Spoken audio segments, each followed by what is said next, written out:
apa penyebabnya ini cacat administratif. Nah itu baru bisa. Itu hanya dua. Kalau DPR nggak bisa. Ya. Jadi memang ini yang harus dipahami sama masyarakat ya Pak. Iya.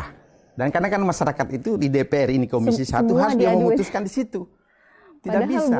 bukan pengambil keputusan iya. ya Pak. Cuma kita hanya sebagai mediasi yang memberikan jalan keluar bagaimana. Tapi kalau untuk mencampuri urusan lebih jauh, misalnya pengadilan itu sudah tidak bisa. Kita tidak bisa masuk di ranah pidana dengan ranah perdata, tidak bisa. Siap.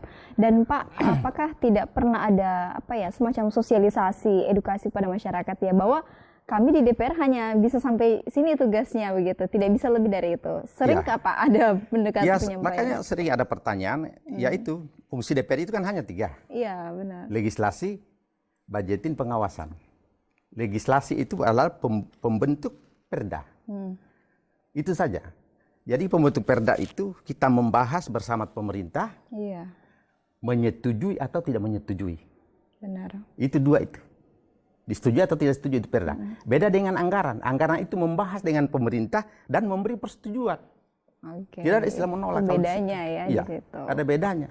Pengawasan ya kita awasi kembali itu perda yang kita keluarkan. Bagaimana? Apakah ini perda ada efektivitasnya atau bagaimana cara menjalankan ini? Tidak boleh ada pelanggaran di luar dari perda. Karena kita ini bahkan negara hukum. Iya, betul. Negara hukum ini. Dan kekuasaan terbesar di Indonesia ini, di negara kita ini kan hanya 3. Legislatif, eksekutif, yudikatif. Itu tidak boleh. Dan negara kita adalah restat, government law. Jadi semua aturan-aturan yang kita jalankan dengan pemerintahan, menjalankan pemerintahan harus berdasarkan aturan. Tidak boleh keluar dari koridor aturan. Iya, tidak boleh keluar dari rules-nya.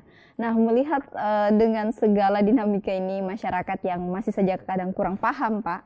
Apakah menurut Bapak ini malah menjadi tantangan dari para anggota DPRD Kota Kendari nih untuk terus menyampaikan bahwa ya fungsi DPR hanya sebatas 3 itu tadi, tidak lebih. Bagaimana betul. Pak? Makanya tiap pertemuan misalnya reses kan, kalau reses kita bertemu, ada pertemuan di masyarakat, itu selalu mau edukasi. DPR itu hanya sampai di sini. RDP juga itu kita selalu kasih tahu, DPR itu hanya sampai di sini saja. Hanya 3 fungsi ini. Dan 3 fungsi ini dijalankan dalam kerangka representasi masyarakat. Ketiga fungsi ini. Untuk tetap terus bagaimana bisa menampung nih seluruh aspirasi masyarakat, masalah yang masih saja sering diadukan gitu Pak, silakan. Apa yang dilakukan? Ya kita ikan tidak boleh bosan-bosan. Jadi sudah komitmen.